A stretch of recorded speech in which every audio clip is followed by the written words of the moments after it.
करोड़ों रुपए उन्होंने ट्रांसफर चुनाव लड़ने के लिए मास्टरों से ले रखे हैं कि ट्रांसफर जब होंगे तब करवाएंगे। मैं आपको अंदर की बात बता रहा हूँ, कुछ विधायक कह रहे हैं कि आप आंदोलन करें, प्रोटेस्ट करें, वो क्यों करूं कि आप ट्रांसफर कर ले हो जाए, मैंने पैसे ले रखे हैं, इतना पैसा आ रखा है, हमें आगे पहुंचाना है, मुझे आपको वापस लौटा दोगे यार, पैसा राजनीति में वापस लौटाया जाता है। राजस्थान में चुनाव है, कहीं स्पॉन्सर्ड तो नहीं हो आप लोग? हरपाल दादरवाड़, मैं तो खुद स्वयं डॉक्टर हरपाल साहब, अभी आप सस्पेंड हो कि नौकरी में हो, ये बताओ। फिलहाल तो मैं नौकरी में हूँ, कल मैं नौकरी में रहूंगा नहीं रहूंगा इसका मुझे नहीं पता। मैं नौकरी और तबादले की बात है, ये देश पे कुर्बान होने नहीं यहाँ बैठे हुए आप। मैं तो शिक्षक समाज के लिए कुर्बान होने के लिए बैठा हूं। आप अपनी सर शिक्षक समाज ट्रांसफर नहीं, मैं सुविधा नहीं, हम शिक्षक है, हमारा अधिकार है, राइट है। इस तरह से नौकरी में छटनी होती जा रही है, तो आज के वक्त में अगर चुपचाप नौकरी कर लो महाराज, वही बहुत है। जिस पर आप आवेदन ले लेते हैं और का ट्रांसफर कर देते हैं, आप आवेदन लेके उनसे पैसे ले लेते हैं लेकिन काम नहीं कर रहे। सार्वजनिक मंच पर शिक्षा मंत्री और मुख्यमंत्री की मौजूदगी में शिक्षक कहते हैं कि ट्रांसफर के पैसे लेते हैं। ऐसा ना हो कि इतिहास में एक नया आंदोलन का नाम जुड़ जाए, तबादला आंदोलन की वजह से राजस्थान में कांग्रेस की सरकार चली गई, ऐसा हो सकता है क्या? हुआ था एक बार राजस्थान की सत्ता पर 2023 में कौन बैठेगा उसका ऐलान हम करेंगे, और मैं आपको आज इस जंतर मंत्र की पावन तरह से आपको मैं वादा करता हूं, विश्वास दिलाता हूं, आज का दिन आप नोट कर लीजिए, राजस्थान की सत्ता पे 2023 के अंदर वही प्रोटेस्ट जरूर करेंगे लेकिन डर के, लेकिन कम से कम ये ऐसे प्रदेश से जरूर आए हैं कि कैमरे में मुंह दिखा के अपनी बात कह रहे हैं। हमारे प्रदेश का इतिहास ही कुछ ऐसा है। हम तो आप भी यही रहेंगे, हम भी यही रहेंगे, और मैं देखूंगा कि आगे कभी भविष्य में जरूर पूछूंगा, जो सरकार जिसकी जहां सरकार है, जो वो उनके प्रदेश से लोग आते हैं ना, तो मुंह छुपा के बात करते हैं, और कई वीर प्रदेश से, ऐसा तो नहीं है सिर्फ राजस्थान का ही नाम है भारत में। गुजरात बॉर्डर स्वर्ग है यार, स्वर्ग के बगल में रह रहे हो आप, गुजरात मॉडल के बगल में हो आप यार। वो बात सही है, वो बात सही है, लेकिन मैं आपको उदाहरण देना चाहता हूँ। हमारे साथ एक टीचर है, उनकी शादी नहीं हुई थी 95 में, जब वो गुजरात बॉर्डर पे हो या गुजरात में हो, ये बताओ। नहीं, गुजरात बॉर्डर पर। गुजरात में नहीं हो ना? नहीं, राजस्थान में नौकरी, तो राजस्थान में नौकरी कर रहे हैं। नहीं, फिर तो दिक्कत भी नहीं आती होगी ना, गुजरात में दिक्कत है थोड़ी। नहीं, राजस्थान में है वैसे। मुंह दिखाने लायक ये बचे हुए हैं, डर नहीं है कि इनकी नौकरी छीन ली जाएगी वापस जाने के बाद। दोस्तों नमस्कार, हमारे पीछे जो लोग आप देख रहे हैं, ये लोग राजस्थान से आए हुए शिक्षक हैं, और इनका जो मैंने डिमांड देखा, ये तबादले की डिमांड कर रहे हैं। दिखाइएगा एक पोस्टर अपना, एक मिनट दिखाइए। इस पोस्टर पे इन्होंने जो लिख रखा है कि राजस्थान एकीकृत शिक्षा संघ कांग्रेस आला कमान सुनो राजस्थान के शिक्षकों की पुकार, शिक्षकों के तबादले करो बिना पॉलिसी आपकी बार, यानी कि तबादले के लिए ये प्रदर्शन चल रहा है। खैर इसको डिटेल में जानेंगे। तबादले के लिए प्रदर्शन, ये समझ में नहीं आ रहा क्या है ये एक अनोखा नवाचार है जिसको करवाने का जिम्मेदार शिक्षा मंत्री खुद है। नहीं, ऐसी क्या इशू आ रही है? सबसे पहली बात तो मुझे लगता है कि आप लोग सब गवर्नमेंट टीचर हैं, तो गवर्नमेंट में जॉब करते हुए और आप आज कैमरे पे शकल लेके बैठे हुए हैं। मुझे तो सबसे बड़ी खुशी इस बात की है कि कोई तो इस देश में आया है जो नौकरी करते हुए कैमरे पे शकल लेके बैठा हुआ है, नहीं तो इसी जंतर मंतर पे सरकारी नौकरी वाले आते हैं और मुंह छुपाते फिरते हैं कि मुंह देख लेगा तो उसी कल को नौकरी चली जाएगी। तो सबसे पहले तो आपको खुश होना चाहिए, जहां से आप आए हैं वहां की सरकार आपकी नौकरी बख्श दे। तो मुझे तो पहले भी सस्पेंड किया था, और ये जो हमारा संवैधानिक अधिकार है, बाबा भीमराव अम्बेडकर ने हमें अधिकार दिया है, हम उन्हीं के संविधान के प्रदत्त अधिकार अनुच्छेद 19 का पालना करते हैं, कोई असंवैधानिक कार्य नहीं कर रही।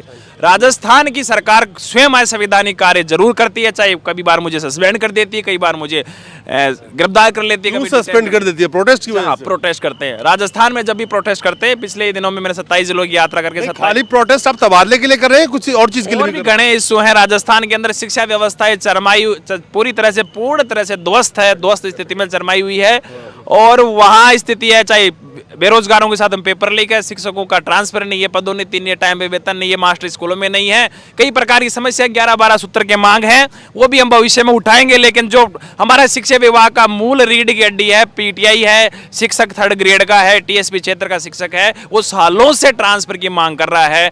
चूंकि किसी भी सुंदर महल का निर्माण किसी मजबूत नींव पे होता है, सरकार की नीतियां हो, सरकार की जन कल्याणकारी योजना हो, चाहे सेंटर की हो, राज्य की, उनका क्रियान्वयन धरातल पे ग्रेड 3 का शिक्षक साथी ट्रांसफर कहां से कहां की करवाना चाहते हैं? मतलब क्या है, कोई रिमोट में बैठा हुआ उसकी ट्रांसफर अपने क्षेत्र में कराना चाहते हैं? हाँ, जैसे हमारे जयपुर जिले से कोई है बाड़मेर में 700-800 किलोमीटर बैठा है, उसकी प्रथम नियुक्ति आज से 20 साल पहले हुई थी, जब उसकी शादी, उसके बाद में आज तक उनका ट्रांसफर नहीं हो रहा। उनकी घरेलू जिम्मेदारियां, उनके भी माँ बाप हैं, बूढ़े हो गए, कई स्थितियां है कि। क्या नाम है आपका? क्या नाम है? मेरा डॉक्टर हरपाल दादरवाड़, मैं तो खुद स्वयं डॉक्टर हरपाल साहब, अभी आप सस्पेंड हो कि नौकरी में हो, ये बताओ। फिलहाल तो मैं नौकरी में हूँ, कल मैं नौकरी में रहूंगा नहीं रहूंगा इसका मुझे नहीं पता। मैं जयपुर में हवामेल स्कूल में हेडमास्टर हूँ। हरपाल जी एक बार बताइए, अभी बड़े खुश नसीब नहीं है कि नौकरी में बचे हुए हैं? यही क्या काफी नहीं है? मुझे बाबा भीमराव अंबेडकर के दिए हुए संविधान पे विश्वास है, कानून व्यवस्थाओं पे विश्वास है, और लोकतंत्र के चौथे स्तंभ मीडिया पे विश्वास है। संविधान में विश्वास है, अच्छी बात है।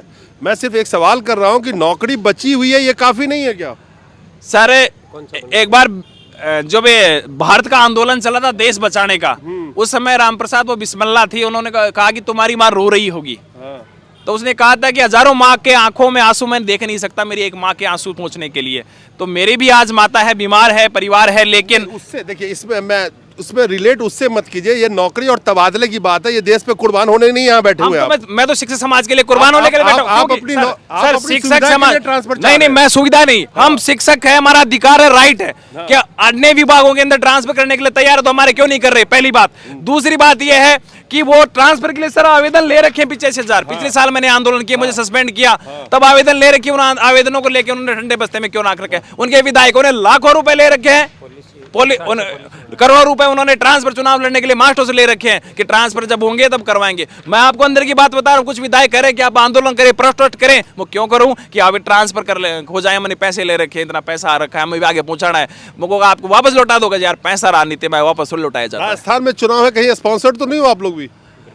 मैं तो पिछले साल तो चुनाव नहीं थे जो मुझे सस्पेंड किया था, और मैं तो उस टाइम वसुंधरा जी के खिलाफ भी आंदोलन था जब मैं बेरोजगार था। मैंने तो लड़ाई लड़के नौकरी की विज्ञप्ति निकलाई है, नियुक्ति की लड़ाई लड़ी है, ये अभी नौकरी कर रहा हूं तो मैं लड़ाई लड़ रहा हूं। अब मूल बात, सबसे बड़ी बात कि आखिर ट्रांसफर इतना जरूरी क्यों है आज के वक्त में कि आपको लगता है कि घर के पास ही आ जाऊं? जैसा मैंने कहा, देश के हालात अभी ऐसे हैं, अलग अलग आंकड़े उठा के देखेंगे, आप शिक्षक हैं, पढ़े लिखे हैं, देश में नौकरी और रोजगार का इतना बुरा हाल है, और जिस तरह से नौकरी में छटनी होती जा रही है, तो आज के वक्त में अगर चुपचाप नौकरी कर लो महाराज, वही बहुत है। जिस पर अरे यार भाई चुप रह जा। जो भी साथी है, जिसे मान लो और विभाग है, और विभागों के अंदर ट्रांसफर हो रहे हैं, या तो सरकार पॉलिसी लिया है, चाहे केवीएस है और भी जो नौकरियां हैं सरकारी विभाग के अंदर, उनकी निश्चित पॉलिसी बनी हुई है कि इतने दिन बाद में ट्रांसफर हो जाएंगे, उनके सीनियरिटी के हिसाब से, उनकी कार्य योजना के हिसाब से ट्रांसफर हो रहे हैं। आप हमारे विभाग के अंदर चपरासी का ट्रांसफर कर देते हैं, लेकिन थर्ड ग्रेड का नहीं करते। जो वास्तव में काम कर रहा है, आप आवेदन ले लेते हैं और का ट्रांसफर कर देते हैं। आप आवेदन लेके उनसे पैसे ले लेते हैं, लेकिन काम नहीं कर रहे। सार्वजनिक मंच पर शिक्षा मंत्री और मुख्यमंत्री की मौजूदगी में शिक्षक कहते हैं कि ट्रांसफर के पैसे लेते हैं। लोग हैं ऐसे जो ट्रांसफर चाहते हैं? 85,000 ने तो आवेदन कर रखा है, और अब कुछ लोग और जुड़ गए, और ट्रांसफर तो शिक्षा मंत्री को करने पड़ेंगे। पिछले बार जो ट्रांसफर नहीं कहते, डोटासरा जी पीसी चीफ, उनको बदला दिया, इनको बदलाना पड़ेगा तो इनको बदल देंगे, सत्ता परिवर्तन करना पड़ेगा तो वो भी करेंगे, लेकिन ट्रांसफर तो करने पड़ेंगे। मैं एक चीज जानता हूं कि ऐसा ना हो कि इतिहास में एक नया आंदोलन का नाम जुड़ जाए, तबादला आंदोलन की वजह से राजस्थान में कांग्रेस की सरकार चली गई। ऐसा हो सकता है क्या? हुआ था एक बार, हड़ताल हुई थी गहलोत जी की, इसका गहलोत जी थे उस समय, हड़ताल हुई थी उस समय, सरकार वसुंधरा जी की बनी थी फिर आके। तो ये हमारे तो राजस्थान में स्थिति और विकट है। 85,000 आप हो, 4 में औसत हर घर में वोट ले लेता हूँ। 8 लाख है, 8 लाख शिक्षक है, 8 लाख जिनके परिवार जोड़े तो 50 लाख है। राजस्थान के अंदर सत्ता आने में 1,53,000 वोटों का अंतर रहा है। अरे हरपाल जी, 8 लाख तो शिक्षक हैं जो घर में होंगे आज बैठे, उनके जगह पे आपका तबादला हो जाएगा तो वो तो कहेंगे हम नहीं वोट देंगे। सीट खाली है, हम तो वहीं चाह रहे हैं जहां सीट खाली है, हम तो वहीं चाह रहे हैं। और ट्रांसफर तो एक मुद्दा है, हमारे 11-12 ऐसे मुद्दे हैं जिन पे वास्तव में पूरा अभिभावक, शिक्षक, शिक्षार्थी परेशान है। 14 अप्रैल से बाबा भीमराव अंबेडकर की जयंती से जो उनकी वो है, राजस्थान में शिक्षा बचाओ यात्रा पूरे ब्लॉकों में निकालूंगा। 5 अगस्त को राजधानी जयपुर के अंदर शिक्षक, शिक्षार्थी, अभिभावक महाकुंभ का आयोजन करूंगा। उस दिन राजस्थान की सत्ता पर 2023 में कौन बैठेगा उसका ऐलान हम करेंगे। और मैं आपको आज इस जंतर मंत्र की पावन तरह से आपको मैं वादा करता हूं, विश्वास दिलाता हूं, आज का दिन आप नोट कर लीजिए। राजस्थान की सत्ता पे 2023 के अंदर वही बैठेगा जिसको राजस्थान एकीकृत शिक्षक महासंघ और ये हरपाल दादरवाड़ चाहेगा। देश में एक नया ट्रेंड है, आपको देशद्रोही, आतंकवादी की कैटेगरी में डाल दिया जाएगा अगर आवाज उठाओगे तो। ये देश के खिलाफ चीजें होती है आज के डेट में। पर तो वर्तमान में भी कई केस लगा रखे हैं, कई चार्जशीटें लग रही हैं, कोई डरने वाले नहीं हैं हम। और ये जो ये सारे के सारे जो मेरे साथी शिक्षक हैं, ये अपने आप में शेर और शेरनी है। ये आपके सामने कैमरे के सामने जोर से चिल्ला रहे हैं। अभी यहाँ से हम AICC की ओर जाएंगे और AICC के उनका आला कमान से मिलेंगे, उनको कहेंगे राजस्थान सरकार को निर्देश करें या तो ट्रांसफर करनी, सत्ता छोड़ दे। एक चीज तो मुझे खुशी है, जो मैंने सबसे शुरू में कहा था कि मैंने बहुत सारे लोगों का, खासकर मैं यही कवरेज दिखाता हूं, जैसे गवर्नमेंट एम्प्लॉय हो, बैंक वाले हो, शिक्षक हो, प्रोफेसर हो, जब वो प्रोटेस्ट करते हैं अपने जॉब में होते हुए तो बहुत डर लगता है बोलने में।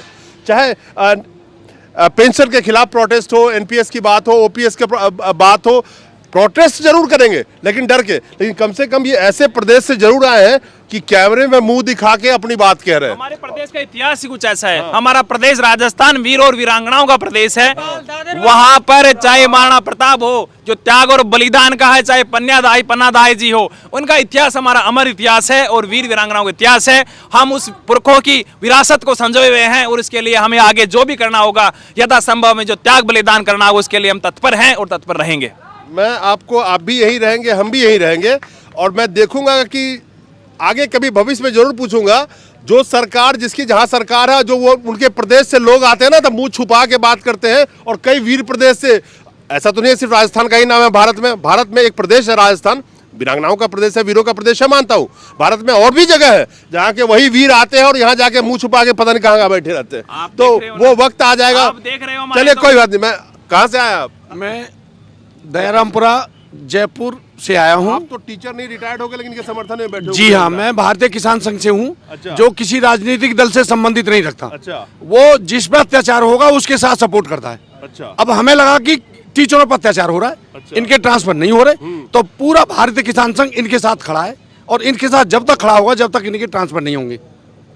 आपको नहीं लगता कि नौकरी बची हुई है, वही बहुत है, कर लेना तो शांति से। नौकरी शांति से कर ले, सरकार पर कोई फर्क नहीं पड़ेगा। मैं जाऊंगा, दूसरा आ जाएगा मेरी जगह, उसका ट्रांसफर भीलवाड़ा कर दो, मेरा जयपुर कर दो, जयपुर वाले का वहां कर दो। सरकार पे क्या फर्क पड़ेगा? सरकार पे कोई फर्क नहीं पड़ना, लेकिन सरकार को पैसा चाहिए, इसीलिए वो ट्रांसफर नहीं कर रहे। आप एक महिला हैं, क्या दिक्कतें आती है? आप भी ट्रांसफर के लिए बैठी हैं, क्या मुश्किल क्या आती है? सर आप भी जानते हो कि एक महिला को कितनी कठिनाइयों से गुजरना पड़ता है। वो परिवार को संभाले, सेवा भी दे अपनी, तो और सेवा देते हो उस टाइम जब है ना वो अपने घर से 700-800 किलोमीटर। आप भी अपने होम टाउन से अलग जगह कहीं जॉब कर रही हैं? बिल्कुल सर, मैं 250 किलोमीटर दूरी पे बैठी हुई हूँ। बैठी हुई हैं। हाँ जी। आप बोथ वर्किंग हैं, वाइफ एंड हस्बैंड दोनों? बिल्कुल। और बच्चे छोटे हैं? बच्चे छोटे हैं, एक 9 साल का, एक 7 साल का बच्चा है और मेरे को कई कठिनाइयों का सामना करना पड़ता है। आप ये सबसे बड़ा उदाहरण है, हमारे एक मैडम आए, उनके 2 महीने का बच्चा है। अब आप सोचो 2 महीने का बच्चा लेके वो नौकरी कैसे करती होंगी और आज कितनी मजबूरी होंगी। वो जो यहाँ इतनी दूरी मतलब दिल्ली में आई है तो कुछ तो मजबूरियाँ होंगी उनकी, कुछ तो परेशानियाँ होंगी, तभी जाके तो वो इतने छोटे बच्चे को लेके यहाँ आई है ठंड में। तो हम सरकार से एक ही आग्रह निवेदन करना चाहते हैं कि सरकार हमारी मांग को सुने। हमारी जायज़ मांग है, कोई है ना ऐसी मांग नहीं है कि जो सरकार को कोई नुकसान हो उससे। लेकिन अगर सरकार हमारी मांग नहीं सुनेगी तो उनको आगे वाले आगामी जो चुनाव है उनमें उसका नतीजा उनको भुगतना पड़ेगा। आप भी कहाँ जॉब करती हैं? मैं जॉब नहीं करती हूँ, मैं शाहपुरा से हूँ, प्रीति चौधरी। और मैं सिर्फ शिक्षकों के लिए आई हूँ। ठीक है, मैं महिलाओं शिक्षकों के लिए आई हूँ कि जो अपने घर से दूर हैं। और मैं यही आग्रह करती हूँ सब, आप अगर जेंट्स टीचर का नहीं तो कम से कम महिलाओं का तो आप सोच के आप इनको गृह जिले में जो इनका है, आसपास का जो इनका है, उसमें आप इनको ट्रांसफ़र दें। मेरी तो यही विनती है। चलिए, छोटे बच्चे की बात कही उन्होंने, मैं दिखा नहीं सकता ऑन कैमरा क्योंकि 2 महीने के बच्चे को दिखाना ठीक नहीं है। अब जब आप अगर इसको ओवरऑल देखेंगे तो कई सरकारी नौकरी में ऐसे हैं जहां वाइफ और हस्बैंड दोनों को ही एक ही जगह रखने की कोशिश की जाती है। कोर्ट के जजमेंट है। हाँ। कोर्ट के जजमेंट है, पति पत्नी प्रकरण बोलते हैं, विधवा कई हैं, जैसे निराश्रित बच्चे हैं या फिर एकल महिला है, उनके लिए तो स्पेशल ऑर्डर हैं, कोर्ट ने ऑर्डर कर रखे हैं, लेकिन उनके कोर्ट के ऑर्डर उनके डस्टबिन के अंदर जमे पड़े हुए हैं। नहीं, आपसे पास मैं आ रहा हूँ तो आप मुझे लगता है पूरा तैयार हो इस बार। सरपंच रहे हुए हैं। मैं सबसे पहले तो आपके चैनल का और सभी जो चैनल वाले पधारे उनका, लोकतंत्र का आप चौथे स्तंभ हो, उनका मैं बहुत बहुत धन्यवाद ज्ञापित करता हूं कि आपने हमारी बात को राजस्थान की सरकार तक, कांग्रेस आला कमान तक पहुंचाने का काम किया।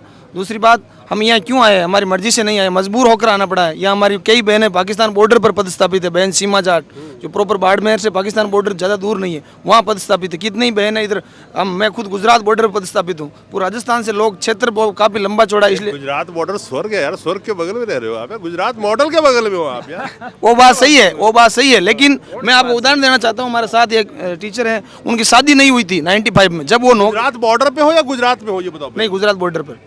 गुजरात में नहीं हो ना? नहीं, राजस्थान में नौकरी तो राजस्थान में नौकरी कर रहे हैं। नहीं, फिर तो दिक्कत भी नहीं आती होगी ना, गुजरात में दिक्कत है थोड़ी। नहीं, राजस्थान में है वैसे, और निकटवर्ती जिला है जालोर। लेकिन मेरे यहाँ कहना चाहता हूँ, एक 95 में एक हमारे टीचर हैं जो जालोर में पदस्थापित हो, जब उनकी शादी भी नहीं हुई थी। आज स्थिति है कि वो दादाजी बन गए हैं और अभी भी वहाँ पदस्थापित। ऐसे शिक्षक आप क्या कहेंगे, रिटायरमेंट वहाँ हो रहा है उनका। बहुत दुर्भाग्य की बात, जब आप एक चपरासी से लेकर एक IAS का ट्रांसफर बिना किसी पॉलिसी का कर रहे हो, तो आपकी 3rd ग्रेड टीचर ने कोई राजस्थान सरकार की भैंस थोड़ी खोली जो हमारा ट्रांसफर नहीं कर रहे हो आप। चलिए ये लाखों शिक्षक की बता रहे हैं और अपने तबादलों की मांग को लेकर के बैठे हुए। तबादले की मांग ये है कि हमें हमारे गृह जिला में भेज दिया जाए, लेकिन आज के दौर में नौकरी बची हुई है, यही बहुत बड़ी बात है। और सबसे इंपॉर्टेंट पॉइंट कि बोलने की हिम्मत कर रहे हैं कैमरा पे और सरेआम बोल रहे हैं कि आंदोलन कर रहे हैं, क्या मांगे हैं। तो ये तो बहुत खुशी की बात है कि कम से कम मुंह दिखाने लायक ये बचे हुए हैं। डर नहीं है कि इनकी नौकरी छीन ली जाएगी वापस जाने के बाद। नमस्कार।